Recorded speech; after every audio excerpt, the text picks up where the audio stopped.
Bom, voltando às alterações de via aérea que a gente está acostumado a ver, e vocês também estão acostumados a ver, principalmente associadas à fístula traqueoesofágica, né, e atresia de esôfago, é a traqueomolácia, né? Eu não vou falar aqui sobre todos os tipos de tratamento, vou me deter mais na parte endoscópica, né, ou em alguma coisa da parte cirúrgica, sim. Eu acho que tem todo um outro tipo de discussão sobre a parte cirúrgica da traqueomolácia, né? Eu fazia muita ortopexia antigamente, agora eu faço muito pouco a ortopexia para traqueomolácia. E a fixação externa também a gente fazia mais antigamente. Hoje a gente faz muito pouco a fixação externa. Eu vou mostrar só um caso ou dois para vocês sobre as fixações traqueais, né? Então, lembrando, a traqueomalácia ela é uma fraqueza ou maciez da traqueia e é uma redução ou atrofia das fibras elásticas longitudinais da membranosa. E isso compromete a integridade da cartilagem traqueal, né? A via aérea é mais amolecida e suscetível ao colapso, e o terço distal é o mais comumente afetado. Então, a traqueia distal e as cartilagens traqueais elas podem ser pequenas, fragmentadas ou ausentes nesse caso. Então, um exemplo de traqueomalácia, o diâmetro, isso aqui é a fraqueza da parede traqueal, e o diâmetro anteroposterior da traqueia ele está alterado. Esse aqui é um caso, só para mostrar para vocês, era um paciente que tinha uma traqueomalácia importante, né? Então, vocês veem na tomografia em INSS, inspiração, ele estava com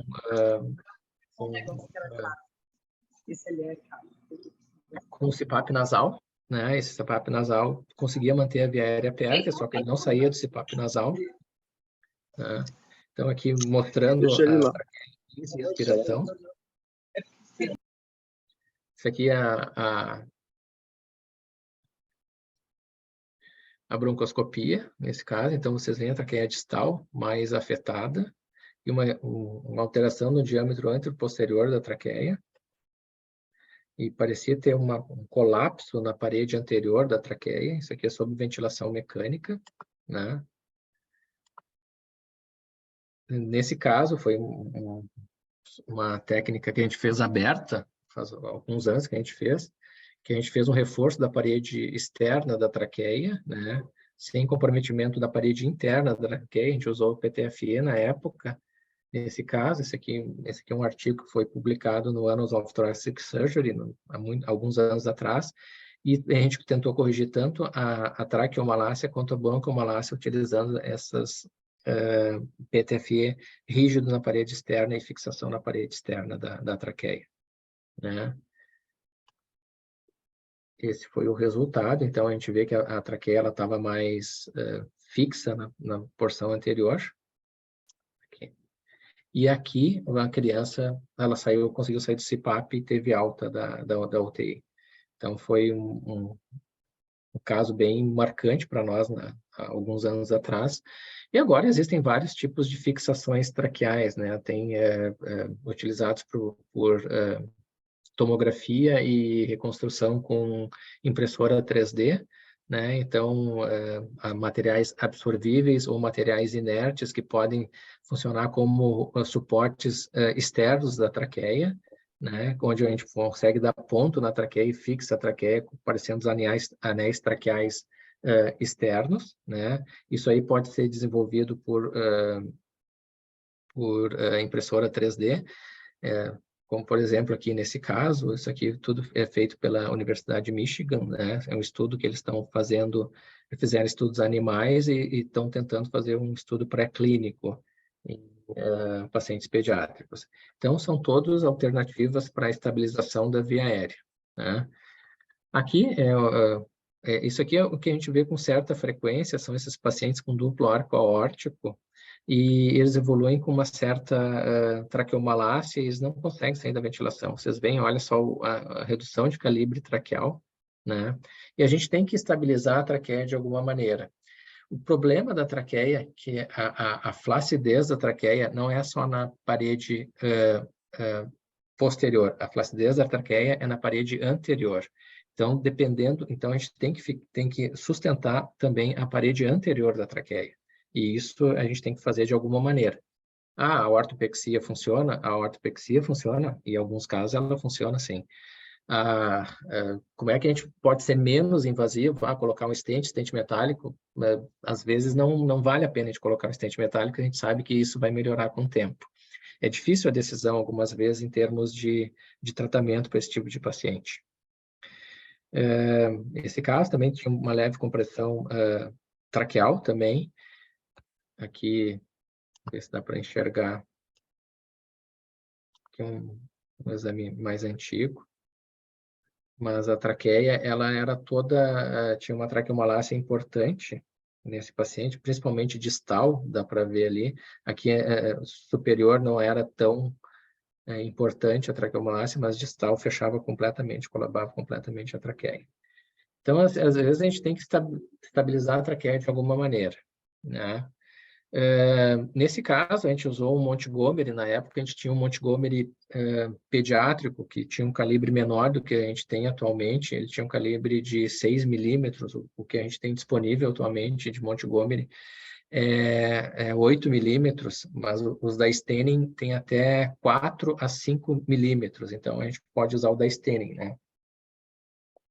E o que é o Montgomery? A gente fez uma traqueostomia nesse paciente e colocou uma estabilização em toda a traqueia do paciente. Então, a gente estabilizou toda a traqueia do paciente. Então, aqui eu tentei, na época, mas não funcionou, esconder o ramo externo do Montgomery, né, para o paciente ter não ter esse ramo, porque era um paciente muito pequeno, tinha alguns, acho que tinha 2 meses de vida e não saía da ventilação, né? E depois, claro, eu deixei o Montgomery com seu ramo externo aqui. Vocês veem, isso aqui é uma broncoscopia de controle, né? E aqui, essa broncoscopia de controle mostrando o Montgomery em toda a extensão da traqueia. O problema do Montgomery é a retenção de secreção, né? Então, a gente tem que aspirar esse Montgomery, tem que ter cuidado, e também o que acontece é a presença de tecido e granulação. Então, aqui em cima, o Montgomery ele estava logo na região subglótica, né? Ao nível do primeiro anel traqueal. Vocês veem que tem acúmulo de secreção, né? E a distal na carena traqueal, né? Esse paciente usou esse Montgomery, vocês veem que o paciente já está mais velho, ele usou o Montgomery por 9 meses e a gente conseguiu retirar o Montgomery desse paciente. Isso é uma exceção, mas é algo que a gente utiliza em alguns pacientes. Eu tenho vários sucessos com o Montgomery utilizado, mas também vários insucessos, então ele é muito difícil a gente saber para qual tipo de paciente que ele vai se adaptar, a não ser a gente tentar antes o uso do Montgomery, né? Esse aqui é o Montgomery, depois de, acho que 9 meses depois do uso, e esse paciente assim, não teve nenhuma complicação com o uso do Montgomery. Mas é realmente um uso de exceção, o Montgomery, para esse tipo de alteração. Esse foi nosso primeiro caso de stent autoexpansível metálico, né? Era um paciente cardiopata.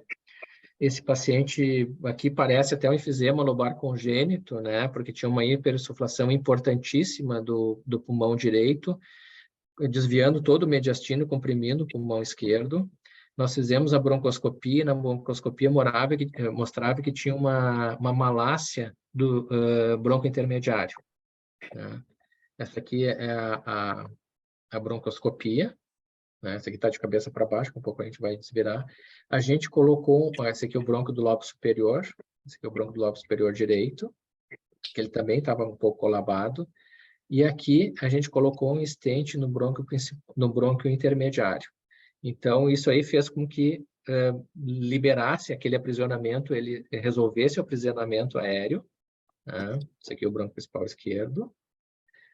E o resultado foi o seguinte: esse aqui é aquela raio-x que vocês viram, esse aqui é o raio-x no primeiro dia pós colocação de stent, segundo dia pós colocação de stent, e assim sequentemente, ó, vocês podem ver que depois o mediastino ele centrou e houve expansão do pulmão contralateral. Então, esse foi um caso emblemático que a gente utilizou, a gente não tinha outra alternativa a não ser utilizar esse stent autoexpansível metálico. E a gente teve sucesso nesse caso, tanto que o paciente saiu era impossível ventilar esse paciente na época, os intensivistas sabiam que faziam uma